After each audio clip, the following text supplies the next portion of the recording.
Broadcast coverage on the Region Sports Network is made possible by Pulse Technology, leading the way in technological innovation for over 70 years.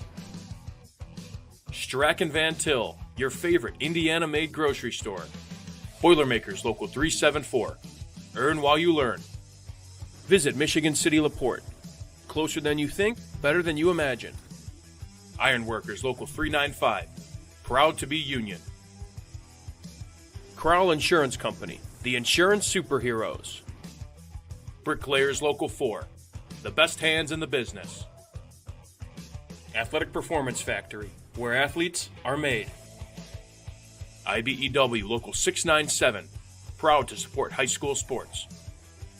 American Testing Services, America's trusted name in NDT. Armor Construction, it's time to armor up. Wealth Partners on Main, a partner committed to your financial success. IBEW Local 531, the electrical professionals. Sentier Bank, family owned since 1895. HealthLink, your community health center. The Right Group, the right way to buy and sell real estate. KIG Senior Solutions, navigating Medicare with confidence. Economy Electric Heating and Cooling, keeping you cool in the summer and cozy in the winter. Blythe's Team Sports, where the athlete shops. And Hampton Inn downtown Indianapolis. This is the Region Sports Network, the only game in town.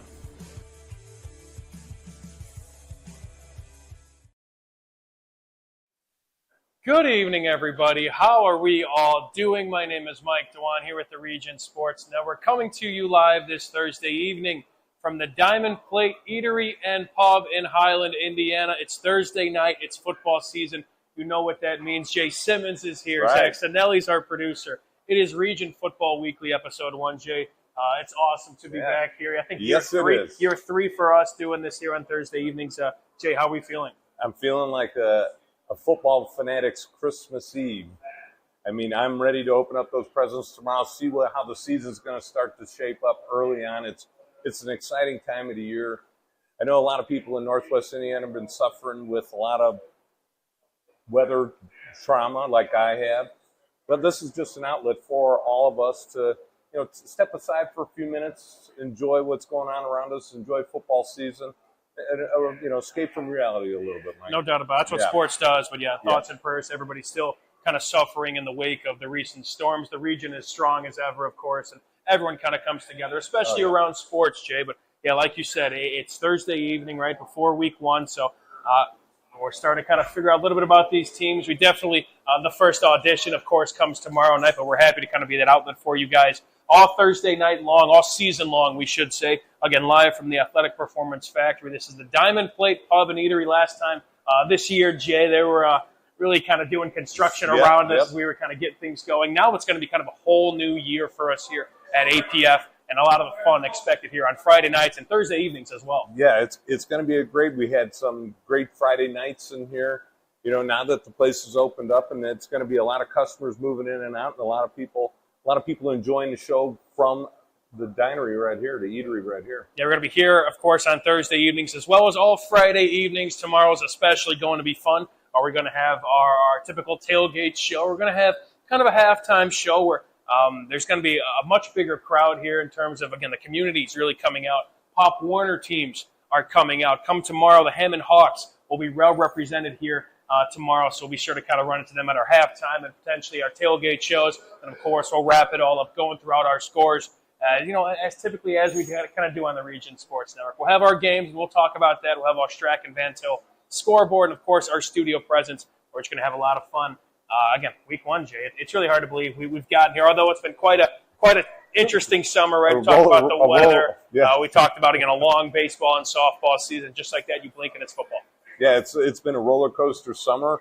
A lot of coaches are fired up. We did some 100-yard walks. I did a couple. Mikey did some. So the coaches are fired up. They just can't wait to see all that work that they put in since last season to come to fruition tomorrow night. Yeah, a lot of stories. The first chapter of stories get written tomorrow, not only for some players that we're going to find out for these next few seasons, maybe making their first varsity start or maybe their first start on this side of the ball. But also, again, we get to really find out more about these teams. Yes, of course, coaches are going to tell us maybe what they think and what maybe maybe the media kind of wants to hear. Yeah. People want to hear. But we really find the true colors of these teams come tomorrow night. Well, Jay, I think it's only fitting enough to start with our top 10, our first top 10 of the season. You guys have seen it already, so we'll kind of try and keep things a little bit more brief maybe this time around.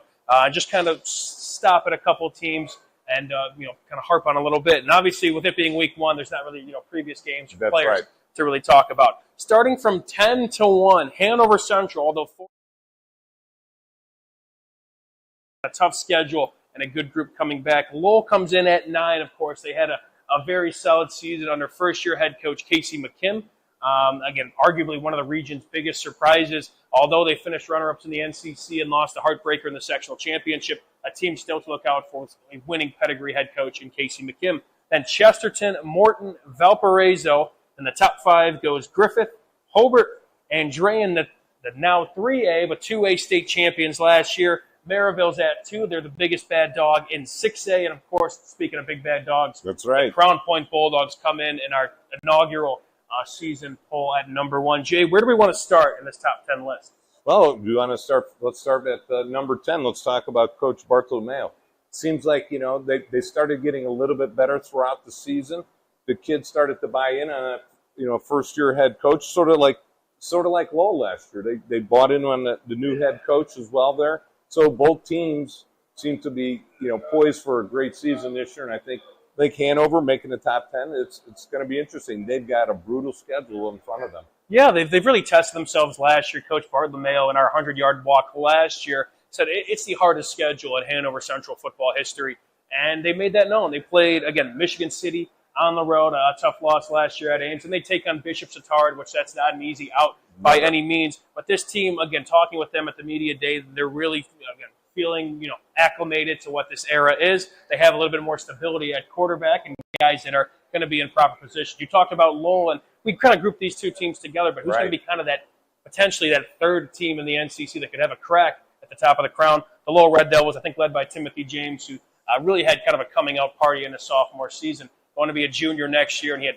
1,500 yards on the ground last year. So not a bad sophomore campaign, and getting ready to do it again for RDP. And you got to look at Lowell, their schedule. They got Hobart coming up week 6, and then they've got Andran in week 9. So a very brutal end to their schedule at the end of the year. We talked about kind of the tiers of a conference. We'll kind of group 6 and 8 together in our rankings. 2 rivals, of course, Valparaiso coming in at 6, and Chesterton at 8. 2 teams that, of course, very familiar with each other and 2 similar outlooks, right? Chesterton, very good start to the year last year. The way their schedule kind of rounds out, they take on Maryville and Crown Point, and then things kind of fell flat, of course, in the sectional rounds.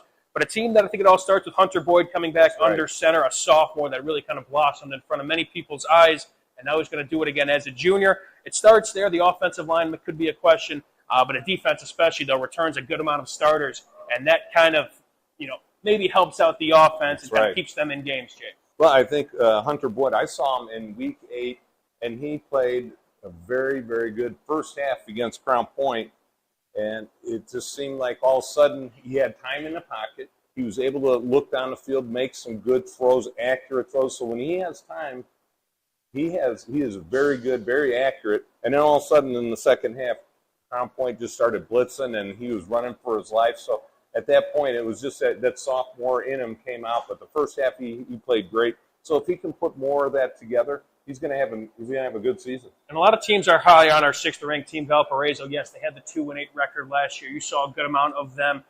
Talking with Coach Bill Marshall in the offseason, he knows that it was just a really disappointing fall, and he used quite a bit of various adjectives to describe how 2025 went. But he's they're ready to kind of get back in action. They're chomping at the bit to really get back in the win column. They return a good group of guys. Yes, you replace the quarterback, you replace a couple other pieces as teams do. But Valparaiso's getting back to their roots, as he said in the interview with him and I.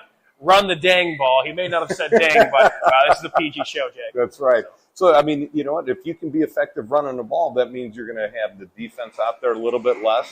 You're gonna have some, ball control. You're going to be able to move the ball. You just got to stay ahead of the chains. And if I'm sure with a new quarterback coming in that they're going to have to, mix up the passing game a little bit. Teams are going to stack them in the box a little bit.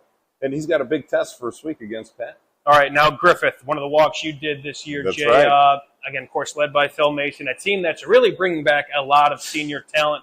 What can you like about this team, Jay? Well, the thing you got to like about them is that offensive line, averaging 290 all the way across. And Coach Mason says they are good on their feet. They can move. And he said, with a line that size, why not just ground and pound? He said, until somebody forces us to pass, we're going to take that ball and move it and control the time on the clock. Yeah, they have a very inexperienced defense coming back as the season progresses. I'm sure they're going to get better.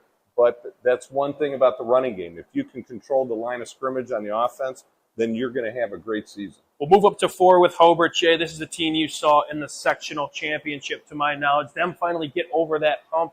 Of course, beating New Prairie a little bit before in that tournament round, which was a thorn in their side. Then they again avenged an earlier season loss against Lowell. Good to see Hobart again, of course, obviously be in the top 5. But as we all know, again, region football is always fun. When we talked about Griffith, when they're doing good, right. Hobart as well, especially coming in at 4, led by Alex Tatum at quarterback, 3-year starter. And then Eric Schreiber Jr., the young blood, turning the corner over there at Hobart. Well, and they're going to get challenged right out of the box. They've got 2 dual conference schools the first 2 weeks of the season. And that's going to show if they can come out of those first 2 games without any injuries and come through unscathed personnel-wise, then that's going to set them up really well, I think, for their conference schedule.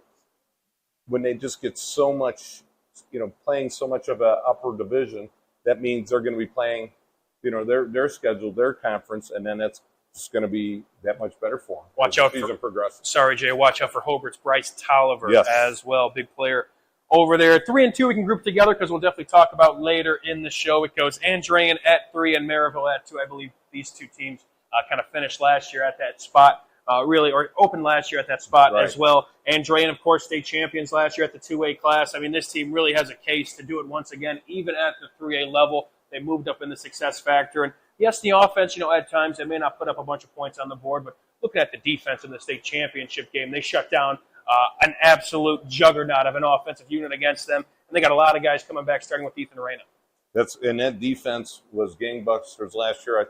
I think I remember watching them throughout the season. They were only giving up 9 or 10 points a game, and a lot of those points came in the fourth quarter when they had put in the second team. Mm-hmm. You got to look at the Andrean. Week 1 they've got Maryville. Week 5 they've got Hobart, and Week 9 they've got Lowell. So they've got their work cut out for them to see if they can repeat in the conference championship. And we have a location update on their matchup against the numbered second-ranked team. We'll talk about that a little bit later. But Maryville Pirates, you and I called the semi-state championship game.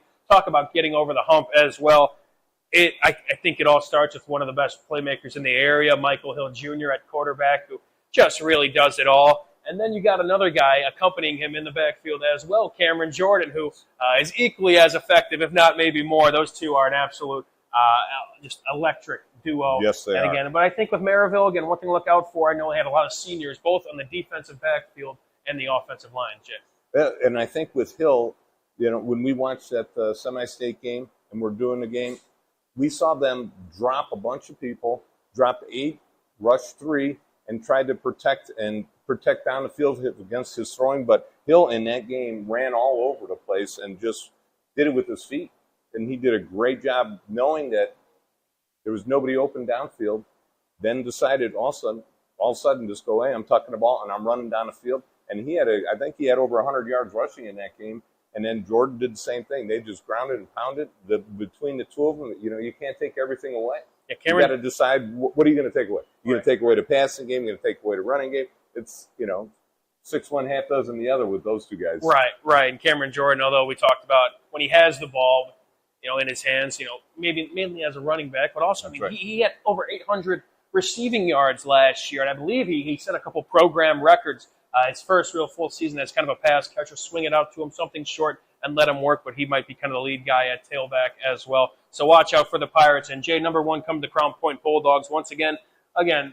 Although a very maybe disappointing end to the 2025 season, you saw them the other day at the media day. Of course, they have the head coach who knows what it takes to win and has his fingerprints all over the program. And another great group of Crown Point Bulldogs who, We talked about the big question was the offense last year, right? And they go out and they hang 40 points a game and they adjust as they go. Yes, the defense a little bit young, Jay, but talk about what you saw at the media day, running with some of those guys and Coach Buzia. And then again, Crown Point once again coming in at number 1 to start the year. But, the funny thing was, I asked Coach Buzia, I go, what's your number one focus? He goes, the number one focus is this team, or I should say what his goal was for the season, win the last game. His goal and focus right now is on the state championship. I think that's where his thinking is, and then he goes, no, come on, Coach, what do you like? It was week 1. I love this matchup that we're going to talk about in a little bit versus Lowell and how long it's been going on and what a big event it is between the two towns. Offensively, they've moved, I think the quarterback Cooper Mulaski to tight end, at 6'5", 6'6". And the media day, I was like, hey, how's it going up there yet, huh? When we're doing the basketball games, you see him on the court. You don't realize until you're standing next to him how big he is. And, you got the quarterback to throw to him. I think it's a great move by the coaching staff. Move him over to tight end. You got a 6'7" guy, big size, great hands. Put him out there where he can, cause some damage to the defense. They're going to have to figure out they got 2 good receivers. Now they're going to have to figure out, all right, do we double him or do we try and single cover him, put a linebacker on him? There's going to be all kinds of crazy matchups for the defense to figure out. And then on top of it, you got the running game with Gurnick running the ball. Yeah. So many tools, so many things going on in the backfield. It's always hard to game plan for a Crown Point team. Yeah, no doubt about it. But, yeah, well, I'm very interested to see, again, how this offense now, especially year 2 with Tice Custody, who kind of split time under center with Cooper Mulaski last year. All signs kind of point to Custody maybe leading the charge here in week 1 against Lowell. But, again, moving guys around, that's kind of what Coach Buzia does, and they adapt, and they eventually overcome. Jay, some other teams maybe that are worth the mention outside of this top 10. Calumet, of course, first-year head coach. We'll talk about Nick Testa, someone who you know well. You did the walk with. Wheeler, speaking of Coach Nick Testa, Wheeler, a very great program. They left the 2A class, or a revamped 2A sectional, we should say, with still a very young squad that's expected to do some damage the next year. And, of course, the other Duneland schools, again, you never count out Michigan City, right? They were sectional champions last year. New head coach, couple, a lot of seniors that departed from the program. Portage, Lake Central, even LaPorte as well. That Duneland Conference, of course, we know as well. Always very competitive. Yeah, very tough week in and week out. It's you can never take a break in the Duneland Conference. We'll start with Calumet, maybe outside of that, kind of top 10. What do you like about Coach, talking with Coach Testa over the offseason and what he's bringing to that program? Well, I went and watched their practice, and I was just shocked at how well they were adapting to what Coach Testa was putting in. It seemed they had a mistake here, a mistake there, player going to the wrong side, or, but it seemed like when I talked to Coach Testa, he seemed like the kids really are adapting to it, and there's a lot of carryover from the previous coach to what he's running. The terminology is a little different, so they're going to have to get used to that. So, Coach Testa, he's going to, when in the interview with him, I mentioned that he went 0-3 at Wheeler to start, and he goes, "Hey, thanks a lot for reminding me of that." Thanks, Jay. And then then he popped off 5 or 6 wins in a row after that. So they're going to start slow. It's all about where Coach Testa can get them by the end of the season. They've got one of the best receivers in the area out there. Yeah, and then Wheeler, again, we'll talk about kind of the revamped sectionals as well, but they're a team to look out for kind of at the 2A class and see what they could do in the GSSC. And then a bunch of new faces all across the Duneland and really all throughout the area. So we'll eventually talk about those first-year head coaches. Again, we're going to step aside here. Again, you're listening and watching Region Football Weekly. We're live here from the Athletic Performance Factory. This is the Diamond Plate Pub and Eatery. Again, feel free to join us all on Thursday evenings and especially Friday evenings. Again, I'm Mike Dewan, Jay Simmons. We'll be back here with more on Region Football Weekly on the Region Sports Network, the only game in town. Get Pulse Technology on your team and score a touchdown with our managed print and copier services. Cover your bases with our IT and technology solutions, or hit a home run with our wide selection of office supplies. Scoreboards or AV solutions from Pulse Technology. That's a slam dunk. Or go for the grand slam with our office furniture and design services. Get in touch with us today. Pulse Technology, powering Indiana business since 1919. Strack and Van Til for the win with 4 ways to save. Catch price drops on over 15,000 items and check the weekly ad for can't miss deals. Stack on the rewards program for digital coupons, points toward discounts and free products, and power up with our own brands. Keep your budget in the safety zone. Get the same great taste as national labels at lower prices. If you can't taste the difference, why pay the difference? Score big value with 4 ways to save at Strack and Van Til.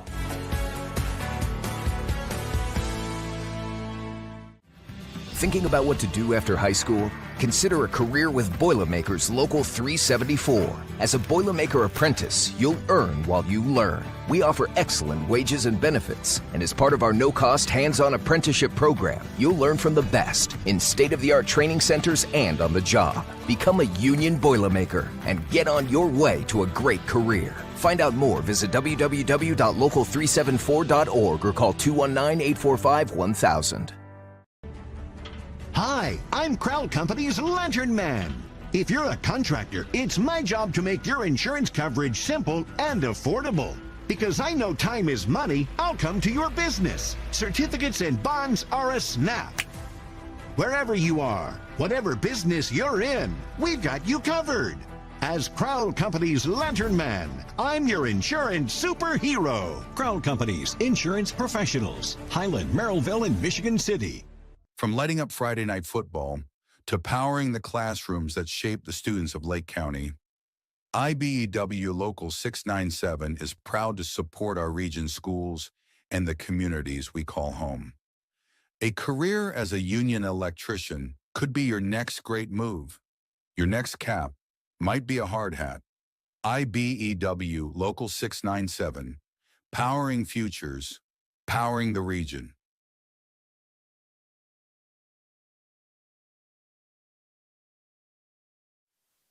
Back here for Region Football Weekly, live from the Athletic Performance Factory. This is the Diamond Plate Eatery and Pub. Again, all football season long. Thursday evenings, Friday evenings are going to be posted up right here in front of this cool banner. They got us all set up here. Big shout out to Doug Schaefer and everybody for getting us all ready for this season, our second season here at Diamond Plate Pub and Eatery.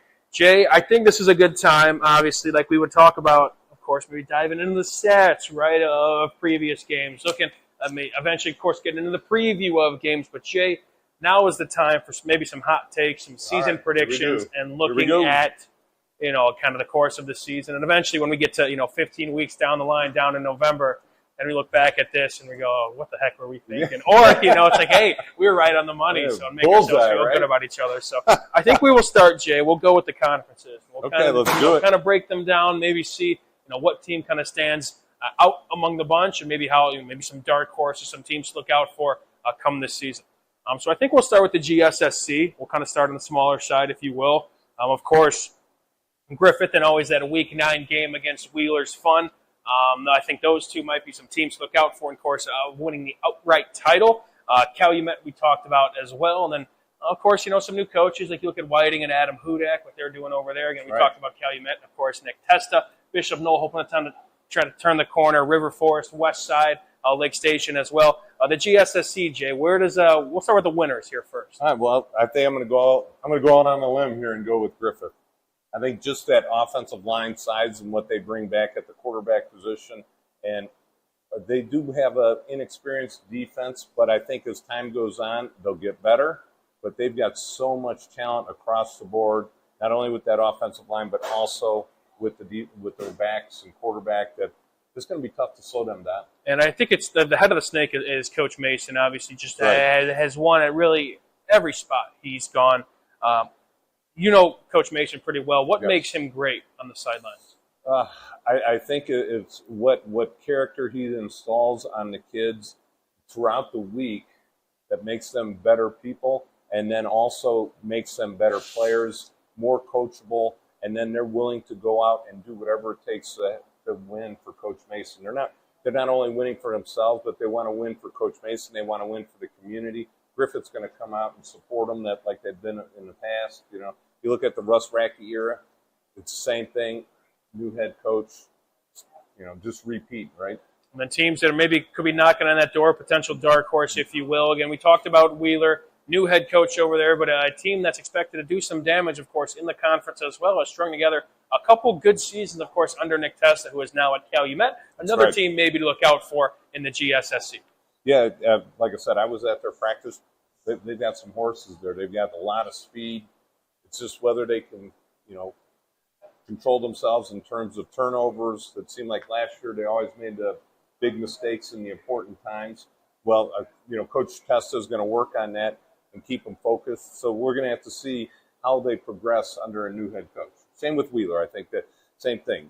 Coach Testa didn't leave the covered bare there. So Wheeler's got a lot to work with under the new head coach. So it's going to be interesting to see. I think it's going to be a three-horse race here for the conference. I think maybe a real dark horse, Coach Hidalgo at Westside as well. Westside always, of course, they really just kind of hang around there, and they always, again, make a games of games. So I'd say watch out for a new leadership over there at Gary Westside. We'll move to the GLAC, a conference, again, of three: Morton, East Chicago, and Hammond Central. Hammond Central, of course, they're going through a little bit of leadership change. A tough season last go-around. East Chicago Central, of course, graduated a little bit of talent. Had a pretty solid season last year, even logged a tournament victory. But it's hard not to go with a team we glossed over in our top 10. The 7th-ranked Morton Governors, who, again, a talented group as always. J. Mac Mitchell, the head coach, and another talented receiver in Cordero Bennett Jr., who's going to be a real problem come Saturdays in a few years' time. And the best thing is their freshman quarterback, Price now is a sophomore. I mean, that's the greatest thing in the world for a coach. You're like, all right, we got a year of experience under his belt. Now all of a sudden he can see a little bit more of what's going on. The game's going to slow down for him a lot coming up this season. And with a great receiver up to the outside, that just going to, hey, just throw it up, let him make some magic out there. But just that year of experience is going to be telltale for Morton. I believe they're replacing one or two North-South All-Stars, one of them being their tailback last year, so we'll see kind of how they respond. And like we said, they get tested very early, very admirable in that part of the schedule where it's two dueling opponents back-to-back, and we'll talk about that game, which will be on the Region Sports Network a little bit later. We will move now. We'll go to the NCC. Looking at last year, of course, the Andrean 59ers, which just had a stellar season. We talked about their defense. They won the state championship. Hobart really kind of hung in the mix, of course, as well. Again, kind of a mid-season skid where I believe they take on Andrean and Lowell back-to-back. And again, those two teams as well. Again, we're talking about Lowell, of course, Casey McKim. Again, so they were one game short of an NCC title last year. And of course, Munster, Hanover Central, Highland, and KV. Jay, initial thoughts on this? Well, Lowell lost quite a few players through graduation, so it's going to be interesting to see how he puts the pieces back together. Who's going to come up and play as inexperienced. So it's going to be interesting. They got a big test this first week against Crown Point, and then you got Hobart. They're just getting a little bit better every year, it seems like, under the head coach, and then Andrean. So I think it's going to be a three-legged race right there. I think those three are going to be in the hunt for the conference title. I'm going to have to go with Hobart. I'm going to go with Hobart. I'm going to go out on a limb. I was going to go that route too. Right. I think Hobart. I believe they take on Andrean at home. I want to say Andrean is really just a team that just gets better with age, kind of, if you will. Again, we know what their schedule looks like, right? They're doing this for a reason. And when 3A comes around, we very well could say this team has the best chance, although they're coming in at 3 in our poll. I think they have the best chance, again, to make it to the state finals and get the job done. But I don't know if Hobart, again, kind of mid-season, that game's going to be, I believe, at the Brickyard. I kind of like that as well, Jay. I'm with that pick. Yeah, and that home field crowd, nothing better than a Hobart crowd when they're playing well, or Griffith or Lowell. It seems like at Crown Point, you go to all these different stadiums, and it's just so an enthusiastic atmosphere from the fans. The fans really get into it. The communities of those places I just mentioned come out and support those teams. I am very optimistic for Hanover Central. See kind of how they, again, year 2 with Coach Bart LeMay. Of course, he's been with the program as an assistant.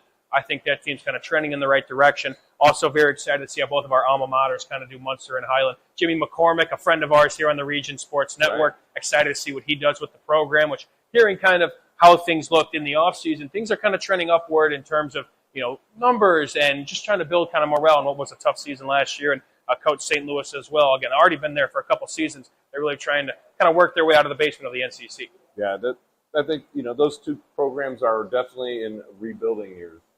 But can they come out and surprise somebody? We'll see as the season goes on. I'm hopeful for my alma mater, the Trojans. Just know we're not friends come Bridge Week. That's all I do know. We'll stay even more separated here from the tables. All right, the final conference, of course, the Big Bad Duneland Conference, a conference we're going to be experiencing a lot come this fall. I'd say right off the bat, again, it's tough to go against Crown Point. They haven't lost a regular season game in quite some time.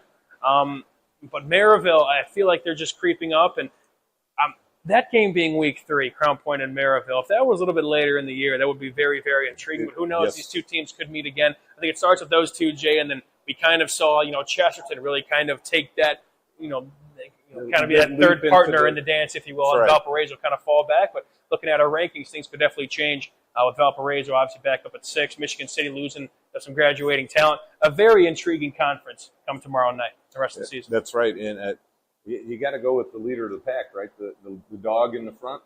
I'd say so. All right. Tough dog. You got it. So you got to go with Crown Point.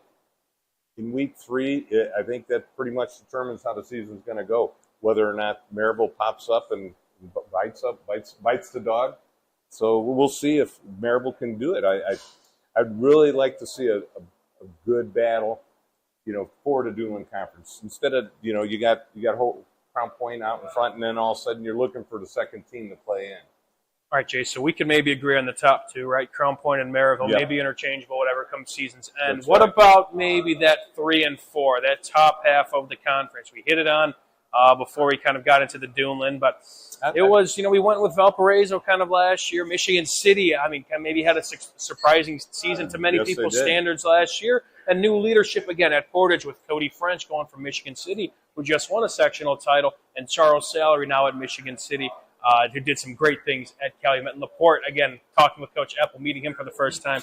A lot of great coaches in that conference are going to turn this thing around. Of course, Coach Pete Koulianos at Lake Central as well. Who do you like kind of at 3 and 4, maybe, Jay? In 3 and 4, I'm really I got to go with Valparaiso and Chesterton. I think those two teams are sort of rising up and moving to that second tier in the conference. You got 1 and then 2, 3 and 4. I think right there are going to be interchangeable between Valparaiso and Chesterton.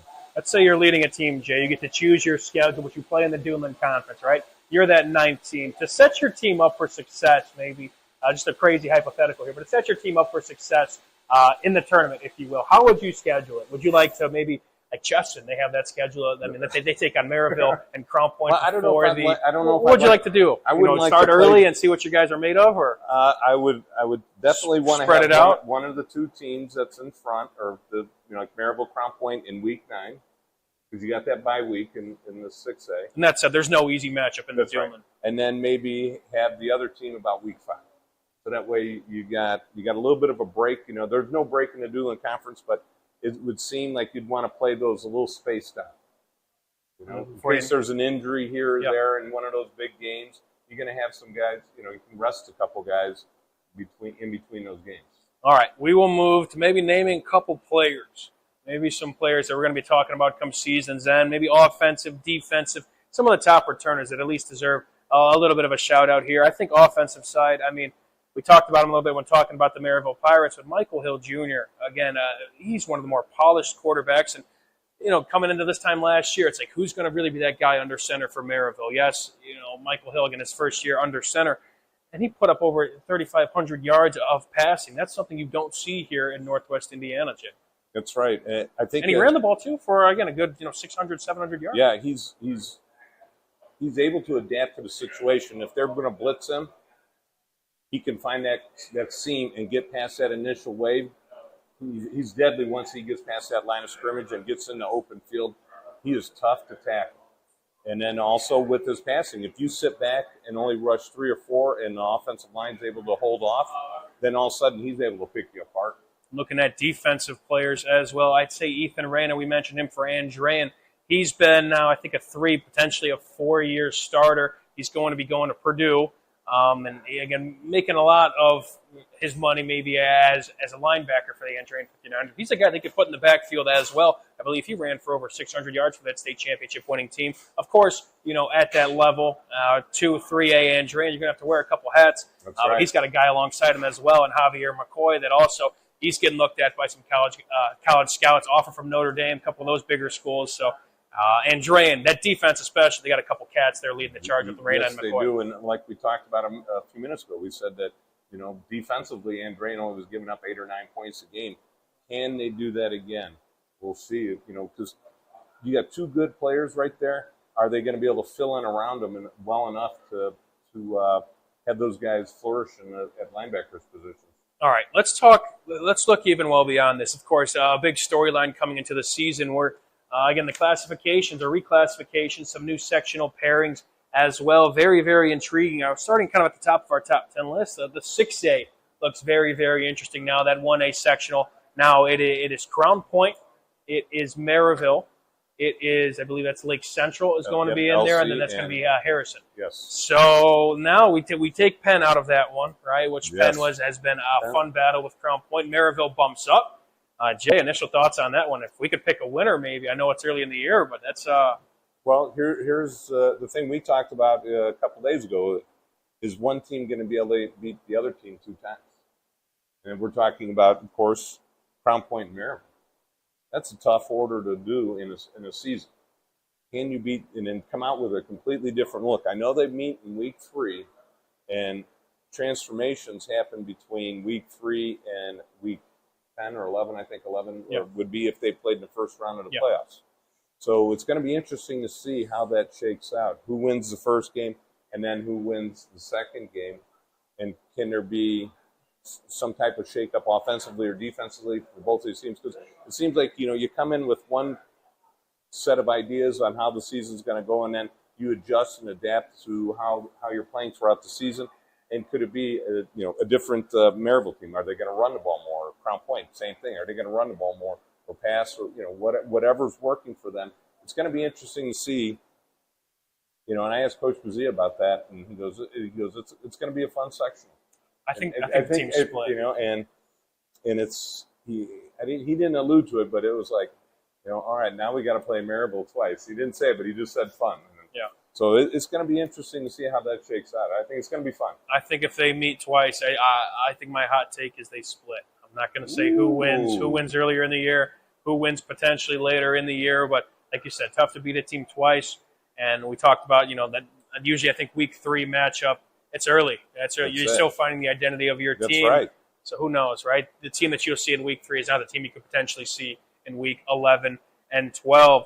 5A, again, a main sectional, Chesterton, Munster, Hammond Central, and Michigan City. Michigan City against sectional champions last year.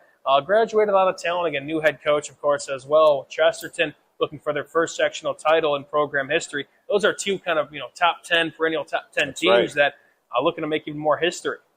Yeah, well, I think Chesterton's poised for that first sectional win. I'm going to go with them. I just the way it lays out for them, it's just a perfect fit for them. And then they've got their 2 toughest games at the end of the season, and then they got a bye week, so they're going to be able to figure out what pieces go where, especially after week 8 and week 9 when they got Crown Point and Maryville back to back. Yeah, I think it kind of comes down to just kind of staying healthy and just right. not losing focus. Although, again, 2 tough matchups in week 8 and 9, you got to take that bye week in stride and get ready to rock and roll. That's right. Come week 11. Moving on, we'll move down to 4A. Always a fun sectional. Of course, Hobart doing their business in that one. A big win over Lowell. One of the biggest, again, kind of moving down is Morton now joining that class as well in the 4A level. An absolute barn burner, and you could really throw a name out there. And I definitely like, even Hanover Central could make a run. That's a team that really got better with age as of last year. An exciting group, Jay. I think from top to bottom, that's going to be the toughest section. I think with Morton, their speed, their talent, are the defense is going to be able to adapt to it. Hobart and Lowell and Hanover Central, are they going to be able to adapt to that? I mean, you never know. If it's depending, of course, always this time of year, we don't want to go back to it the last week of the weather, but weather could play a factor. Later in the season, our team's going to be passing a lot. If the weather's nice, if it's not, do they try and run the ball a lot? So it's going to be interesting to see how Morton fits into that. Yeah, I think they're very comfortable. Talking with Coach Mishler over the summer, it's kind of feels right to be at the 4A level. I think Morton, I could see them, if we were to chalk it up and seed it up, I could see them taking on Hobart. But I think Hobart maybe gets the edge. You talked about that late weather if they were at the Bricky Bowl as well. Right. And a quarterback can kind of, can withstand a little bit of contact and not afraid to put his nose down and run the football. And Alex Tatum, I think Hobart's kind of, tested and ready to rock and roll come, when the weather really dips. So watch out for that pairing nonetheless. We're excited, especially for that 8-group pairing. Of course, other big notes, right? 3A, Andrean moves up. Coach Mason alluded to it as well. Yes, them joining that, kind of grouping. Griffith was really kind of, it was tough to really get around Knox.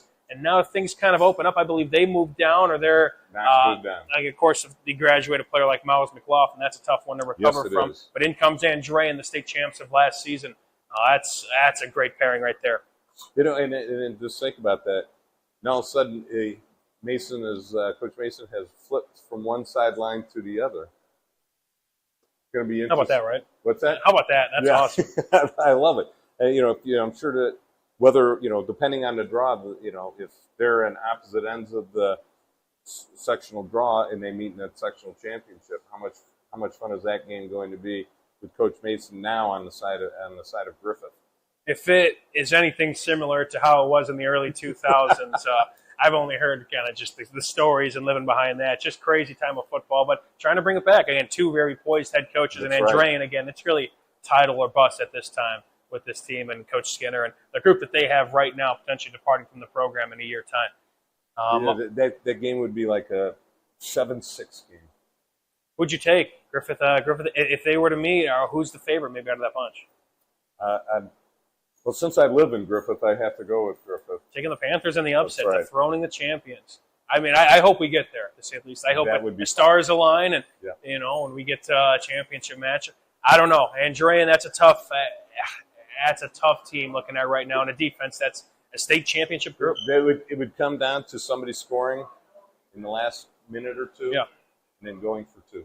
That Griffith offense returning a lot. So if there's a group right. that could maybe give a very tested and experienced Andrean group, it's an experienced offense potentially like Griffith's and a big offensive line as well. And the thing is, you got two of the top coaches in terms of experience. Coach Skinner and then Coach Mason.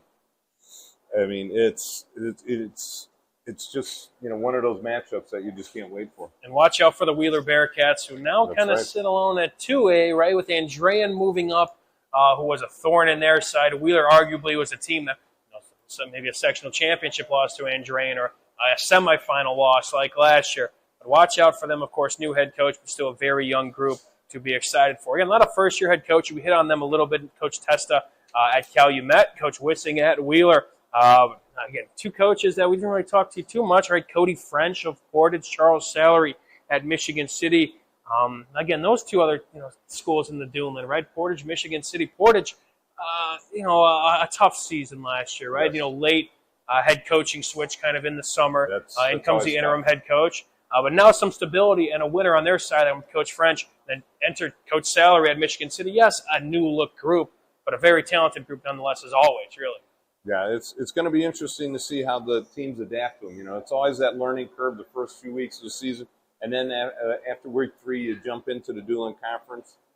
It's going to be see how they do early on, whether or not they have a lot of mistakes on the field, a lot of turnovers, because, a lot of guys just don't know where to be and what to do. And so it's going to be interesting to see how these 2 teams do. All right, we'll be sure to look back on this video in about 14 weeks' time, and hopefully most of our predictions are right. We can't bat 1,000 here, Jay. All right, we'll have our game predictions and our game schedule up next here. Again, you're watching Region Football Weekly live at the Diamond Plate Pub and Eatery at the Athletic Performance Factory on the Region Sports Network, the only game in town.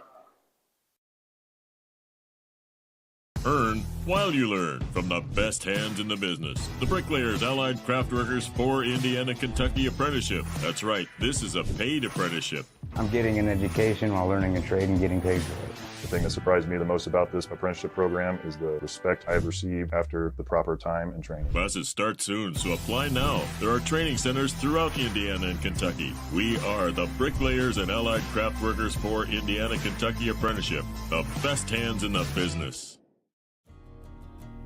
At American Testing Services, based in Hobart, Indiana, we specialize in NDT drone inspections and heat treatment services for local mills, fab shops, and facilities across the country. From Northwest Indiana to nationwide, we deliver precision, safety, and reliability. American Testing Services, America's trusted name in NDT. You ready? Let's go.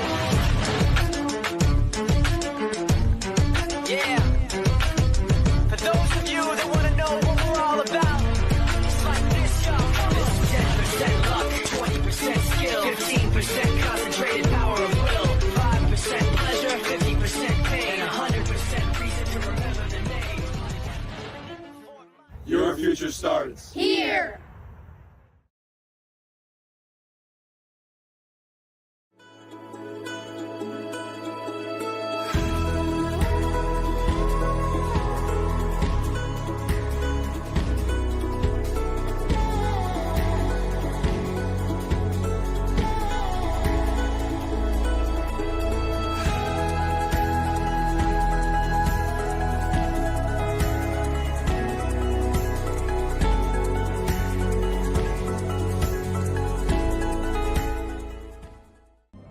For months, it's all you've heard about.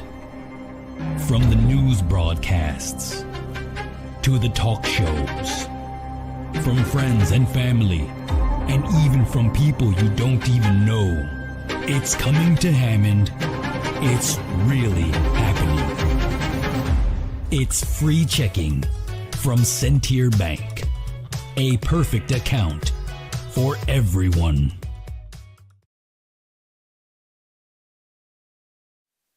Rounding things out with the schedule this weekend and our predictions for the top games in the area. I'm Mike DeWan. Jay Simmons, Zach Sinelli is our producer for this episode of Region Football Weekly, highlighting all things leading up to the 2026 Region Football season, live from the Diamond Plate Pub and Eatery here in Highland, Indiana. Jay, we're just going to run through the schedule per usual. We're going to try and keep our tallies, our predictions this year. And we're going to see who maybe comes out on top come Week 15. We'll start with, I guess, the top games that we each want to kind of talk about, give some predictions on, and just maybe an outlook on. I believe we got to start with what once was Andrean at Maryville. That game will now be played at Andrean, so look out for that. The Battle of Broadway, always a fun one, a big test for both squads. That's right. Jay, initial thoughts on this one? I just think Maryville's got too many guns for Andrean to slow down. Even though Andrean's hanging their hat on their defense, they have to put up points against Maryville because, defensively, if you hold Maryville to under 17 points, you're doing a great job. It's whether or not Andrean can answer and score more than 17 points. So I got to give the notch to Maryville, and there's just too much talent on that offense. I must say, do you spot maybe Andrean a couple points though now with the location change? You go from Maryville, who. How often does that team potentially play on grass? That's right. They're probably going to, try it out a little bit. Game being played at Andrean, playing a little bit more to kind of their speed, I guess, if you will. Right. Again, there's no place like home, of course, if you will, right. and may slow down that high-potent offense. It'll slow them down a little bit. It's going to take them a few plays or a few minutes to get used to grass because they're used to planting and cutting so quickly and sharply. It's going to take them a little bit more time to adjust to it. But I think with the heat, it's supposed to be pretty hot tomorrow night. Maryville with the depth, both not very many guys playing both ways. Whereas we talked about it in 3A that Andrean is in, that you got several guys that are going to be playing both ways. So I think that heat is going to wear. I think it's going to be a close game all the way through the third quarter, and then Maryville is going to bust it open by maybe a touchdown or 10 points or so. Yeah, I'm interested to see. I think this Andrean team maybe a little bit more experienced, some guys that are used to the Friday night lights. Maryville, you might be seeing a couple more guys. Again, a young offensive line, a younger defensive line. Could be some jitters early on going into enemy territory at Andrean, but I think I'm with you on that with the Maryville Pirates in that one. Moving on, Battle of the Bike Path. First-year head coach Jimmy McCormick with the Highland Trojans will be going out to Griffith to take on Phil Mason and the Griffith Panthers. I'm just going to go with Griffith on that one. Yeah. I know I'm going against my blue and gold blood here, but I got to go with Griffith. I think they're just physically going to be dominant over Highland. I am excited to see how Highland kind of turns around in Jimmy's first game as head coach, interim head coach. Again, a very promising offseason with that Griffith offensive line experience as well. Again, Phil Mason versus a first-game head coach. He could be licking his chops a little bit in that one. But again, a tough place to play, of course, at the Boneyard as well. It's giving them even a little bit more of an advantage. Yeah, it's going to give the people of Griffith, the community, a chance to escape because they still have a lot of people like myself without power. I think it's going to be a raucous crowd there Friday night or tomorrow night. But Coach McCormick and the Trojans hoping to make a statement in that one. Munster at Lake Central, as far as we know, that game has been moved to Saturday evening. I know there's still, again, some schools kind of going in and out of power, if you will. So we'll have an update on that as quickly as we can. But, hey, the game's still Saturday Night Football. Right. Who doesn't like that? Munster taking on Lake Central. Always a fun game as well. Again, good for the communities. Two fan bases that like to come out, for that game one. All right, they're always going to go back and forth. A rivalry game. I'll probably go with Lake Central in that one, Jay. I'm gonna go with you. Just to throw out a side note, I did have in my personal top 10, I did put Lake Central in there at number 10. A group that's trying to turn the corner with Pete Koulianos, right? They're going to have, I think a full-time quarterback this time around, a good linebacker coming back as well, and Brody Ramirez. I'd like to see them, again, they've started well against Munster, and how do they potentially snowball that into making a top 10 list? That's right. And I think with the experience at the quarterback position, and then when I talked to the coaches and staff there, they said that their offensive line has really improved. So hopefully they've improved enough that they can deserve the top 10 ranking. Couple rivalry games, of course, in week one out of conference. You got a good rivalry game as well here with LaPorte taking on New Prairie. Always really a neck-and-neck game. LaPorte, again, really it set the tone for them in their season and got a big win against New Prairie last year. But these two teams can always play each other tough. New Prairie, of course, playing that one on grass versus LaPorte's turf. Jay, thoughts on this one? I'm going to go with LaPorte. I think just their strength and size overall is going to be pushing New Prairie all over the place.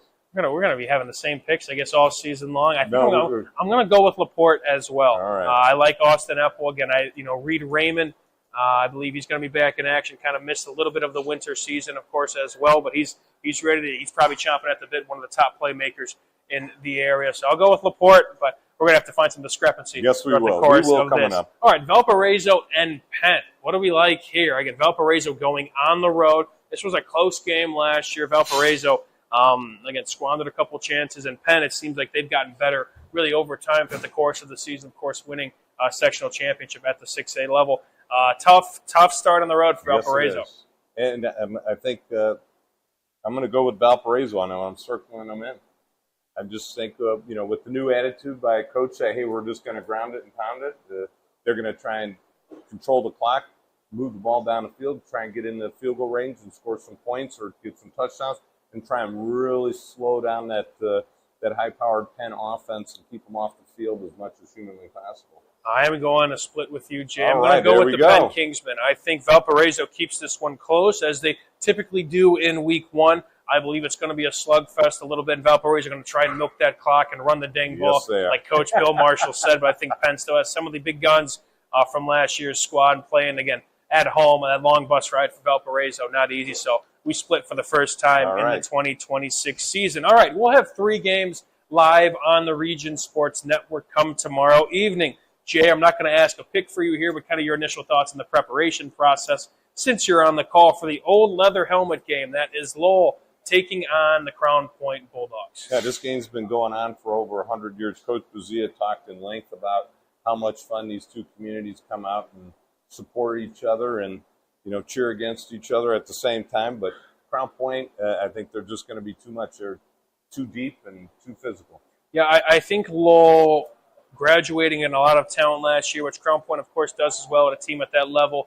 I just think maybe Crown Point's backups at that 6A class and their depth, of course, as well, kind of similar to like Andrean and Maryville. You could afford to let a guy take a couple plays off because the guy behind you is chomping at the bit, and he's ready to go and definitely test it in practice. Crown Point, with their depth, and again, what is expected to be, of course, a hot August evening, right, and playing at home at the Dog Pound, it's tough to go against Crown Point. Lowell could, of course, make a game out of it, and, of course, McKim He's going to have some tricks up his sleeve, I bet, with the new look Little Red Devils. That's right. But nonetheless, I think Crown Point, tough one to go against here in the opener.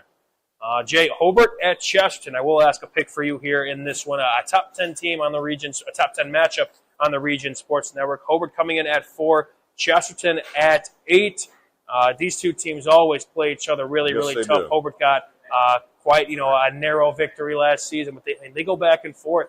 What do you like in this one? Two very good quarterbacks, experienced quarterbacks as well. No, I'm going to go. We'll see. I think I'm going to go with Hobart on this one. I think Alex Tatum with a little bit better of an offensive line over Boyd, with his offensive line being inexperienced. I think you got to definitely take that one. You got to go with Hobart on that one. Yeah, I think with Chesterton, right? I mean, Hobart's got a defense that, again, some good pieces coming back, some experienced pieces, a sectional championship winning defense. Who knows what the pressure may look like for Boyd, but his clock could be ticking a little bit.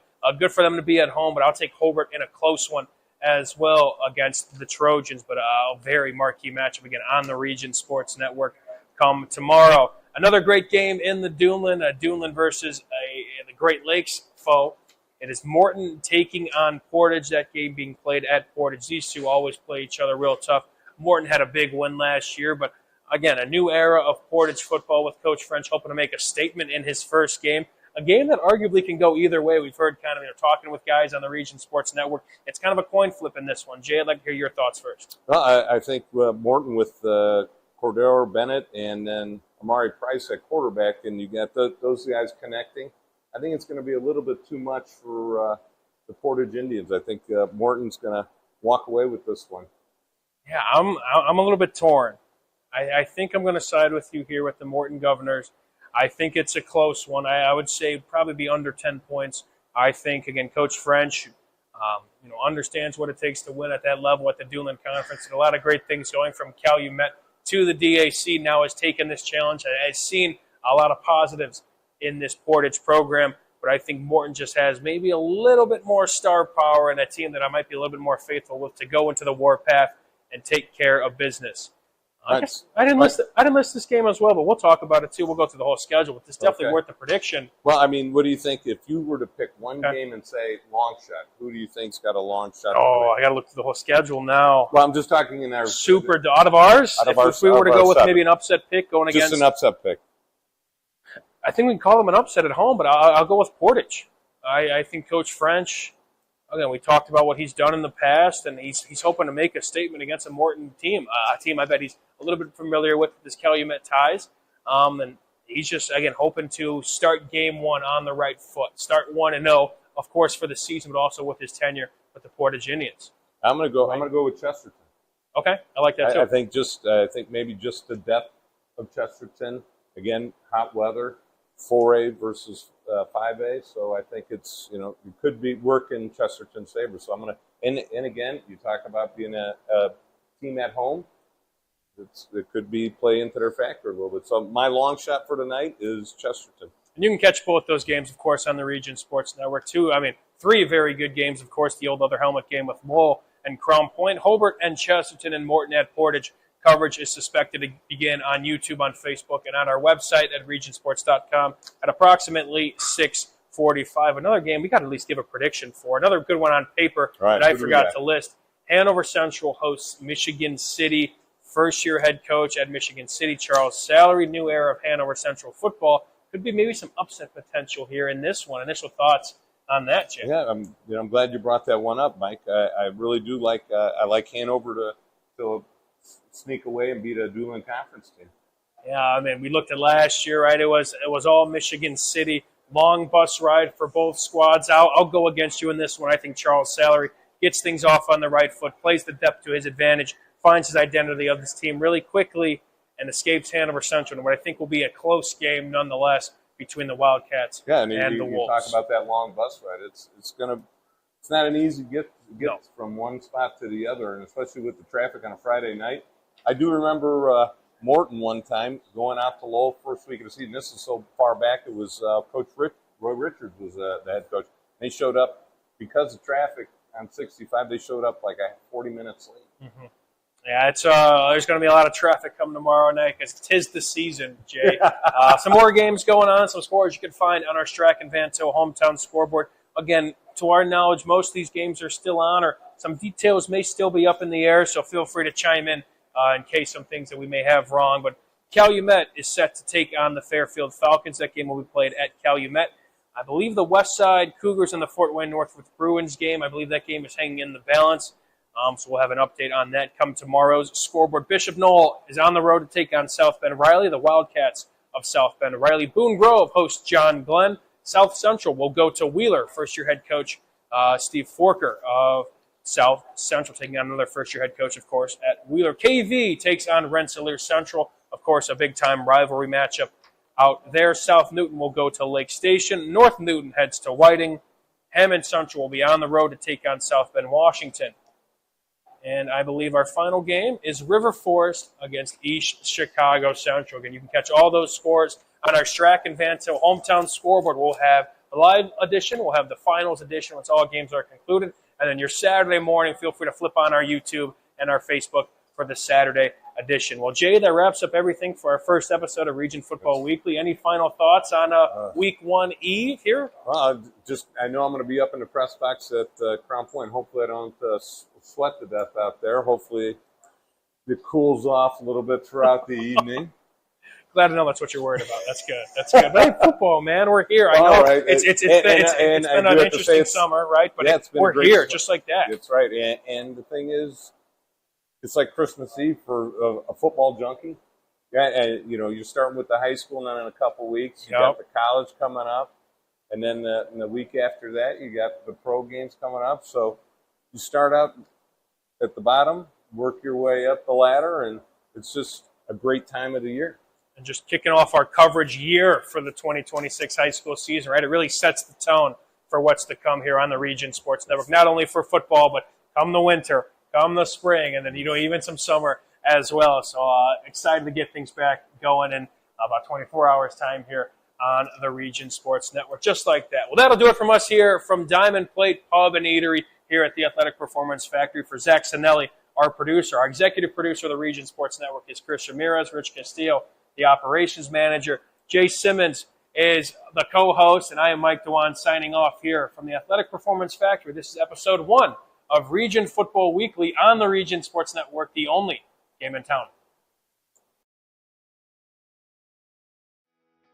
Calling all current and future homeowners in the Northwest Indiana area. Whether you're buying or selling, Brent Wright is here to make your real estate journey smooth and successful. With years of experience, personalized service, and a deep knowledge of the market, Brent will help you find the perfect place or get the best deal for your property. Call today at 219-406-7195 and take the first step toward your real estate goals. Contact Brent Wright, the right way to buy and sell real estate.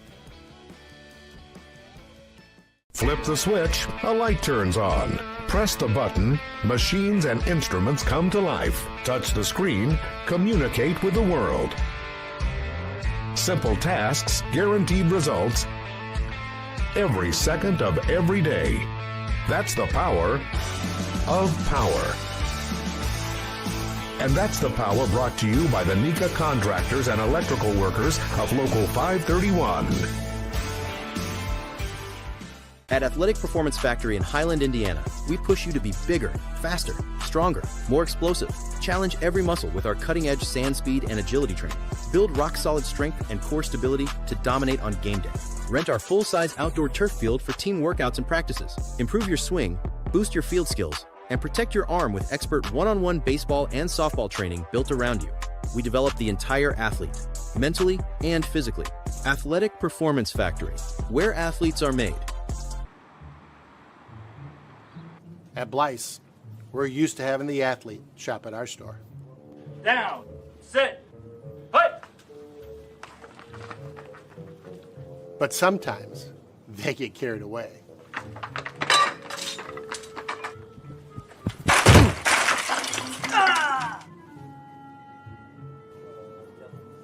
Blyce, this is where the athlete shops. Welcome to Diamond Plate, your new go-to sports bar with a casual vibe and elevated ballpark favorites. Dig into hand-breaded chicken tenders, juicy burgers, build your own pizzas, and don't forget our full bar stocked with local favorites and everyday classics. Located inside Athletic Performance Factory. Diamond Plate brings the fun with multi-sport simulators, duck pin bowling lanes, plus party space for birthdays, holidays, company outings, and fundraisers. Diamond Plate, where every bite, every sip, and every play is a win.